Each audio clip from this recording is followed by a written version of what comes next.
नमस्कार लाडक्या बहिणींनो, मी अगोदर एक व्हिडिओ अपलोड केला होता. त्या व्हिडिओमध्ये मी सांगितलेलं आहे की ई-के-वाय-सी योग्यरित्या पुन्हा कशी करायची. आता होय करायचं, नाही करायचं, काय करायचं ते मी ऑलरेडी सांगितलेलं आहे. त्याच्यानंतर मी दुसरा एक व्हिडिओ अपलोड केला. त्या व्हिडिओमध्ये सांगितलेलं होतं एक प्रॉब्लेम. तो प्रॉब्लेम आणि त्याचं सोल्युशन ही मी त्या व्हिडिओमध्ये सांगितलेलं आहे. आता व्हिडिओ काय आहे तर तुमचं नाव म्हणजे तुम्ही वेबसाईटवरती गेला. वेबसाईटवरती गेल्यानंतर तुम्हाला आधार नंबर टाकायचा, व्हेरीफाय करायचा. व्हेरीफाय करून झाला, त्याचं ऑथेंटिकेशन झालं की तुम्हाला या ठिकाणी ऑथेंटिकेशन होतच नाही तुमचं, कारण तुमचा आधार व्हेरीफाय होत नाही. त्याचं कारण एकच आहे, ते म्हणजे तुमचं नाव दुरुस्ती यादीमध्ये नाही. म्हणजे आधार नंबर आहे तो आधार नंबर दुरुस्ती यादीमध्ये नाही. हा का प्रॉब्लेम येतोय तर त्याचं सोल्युशन काय असणार आहे ते मी ऑलरेडी सांगितलेलं आहे. पुन्हा एकदा सांगतोय, व्यवस्थितपणे समजून घ्या. अगोदर के-वाय-सी करण्यासाठी अपडेट आली. के-वाय-सी करण्यासाठी टायमिंग होता. त्या टायमिंगमध्ये तुम्हाला के-वाय-सी करायची होती. तुम्ही त्या टायमिंगमध्ये के-वाय-सी केली नाही. आता के-वाय-सी केली नाही, त्याच्यानंतर या ठिकाणी भरपूर लाडक्या बहिणी विस्तारित राहिल्या होत्या, त्याच्यापासून वेगळ्या राहिल्या होत्या. आणि त्याच्यामुळे शासनाच्या निदर्शनात ही गोष्ट आली की लाखो महिला आहेत, लाखो लाडक्या बहिणी आहेत ज्यांनी के-वाय-सी आणखी केलेली नाही आहे. त्यांच्यासाठी मुदतवाढ द्यावी लागणार आहे. हे जेव्हा महिला व बालविकास विभागाला समजलं, त्याच्यानंतर त्यांनी एक अपडेट आणलं आणि त्या अपडेटनुसार या ठिकाणी त्यांनी काय केलेलं आहे, एक मुदतवाढ दिली. त्या मुदतवाढमध्ये म्हणजेच 31 डिसेंबरपर्यंतची मुदतवाढ दिली. 31 डिसेंबरच्या आत तुम्हाला के-वाय-सी करायची होती.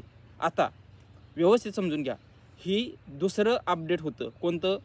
मुदतवाढ दिलं, ही दुसरं अपडेट. आणि हे महत्त्वाचं अपडेट होतं, कारण यामध्ये त्यांनी काय केलेलं आहे, ज्यांची के-वाय-सी ऑलरेडी झालेली आहे त्यांचं नाव, त्यांचं हप्तं ते वितरित केलं. त्याच्यानंतर या ठिकाणी ज्यांची के-वाय-सी राहिली होती त्यांची एक लिस्ट आली. त्या लिस्टनुसार त्यांना त्यांचा डाटा स्टोअर केला त्यांच्या वेबसाईटला. तिथं त्यांनी के-वाय-सी केली 31 डिसेंबरच्या आत. त्याच्यानंतर त्या ठिकाणी भरपूर लाडक्या बहिणी आहेत ज्यांचं के-वाय-सी आहे ती योग्यरित्या झाली. त्याच्यामुळे त्यांना डिसेंबर महिन्याचा हप्ता आला. नोव्हेंबर डिसेंबरचे जे काही हप्ते आहेत ते त्यांना आले.